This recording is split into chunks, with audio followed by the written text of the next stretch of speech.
നമ്മുടെ ജീവിതത്തിൽ നമ്മുടെ മുമ്പിൽ പലവിധമായ തടസ്സങ്ങൾ നമുക്ക് കടന്നു വന്നിട്ടുണ്ടായിരിക്കാം. ചിലപ്പോൾ പല വ്യക്തി ജീവിതങ്ങളായിരിക്കാം നമ്മുടെ ജീവിതത്തിൽ തടസ്സമായിട്ട് നിന്നിട്ടുള്ളത്. ചിലപ്പോൾ നമ്മുടെ പിതാവായിരിക്കാം, ചിലപ്പോൾ നമ്മുടെ മാതാവായിരിക്കാം, ചിലപ്പോൾ സഹോദരങ്ങളായിരിക്കാം, ചിലപ്പോൾ ഭാര്യയായിരിക്കാം, ചിലപ്പോൾ ഭർത്താവായിരിക്കാം, ചിലപ്പോൾ സുഹൃത്തുക്കളായിരിക്കാം.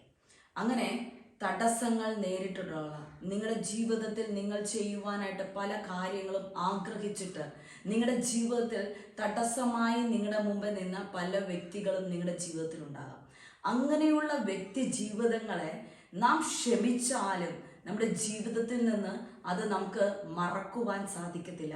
നിങ്ങൾക്കും അതുപോലെ തന്നെ മറക്കുവാൻ സാധിക്കാത്ത പല വ്യക്തി ജീവിതങ്ങളും നിങ്ങളുടെ ജീവിതത്തിൽ നിങ്ങളുടെ ഓരോ ഉയർച്ചകൾക്കും, നിങ്ങളുടെ നന്മകൾക്കും, നിങ്ങളുടെ അനുഗ്രഹങ്ങൾക്കും, നിങ്ങളുടെ നിങ്ങൾ ചെയ്യുവാൻ ആഗ്രഹിക്കുന്ന പല കാര്യങ്ങൾക്കും തടസ്സമായി നിന്ന പല വ്യക്തി ജീവിതങ്ങളും കാണാറുണ്ട് അല്ലേ?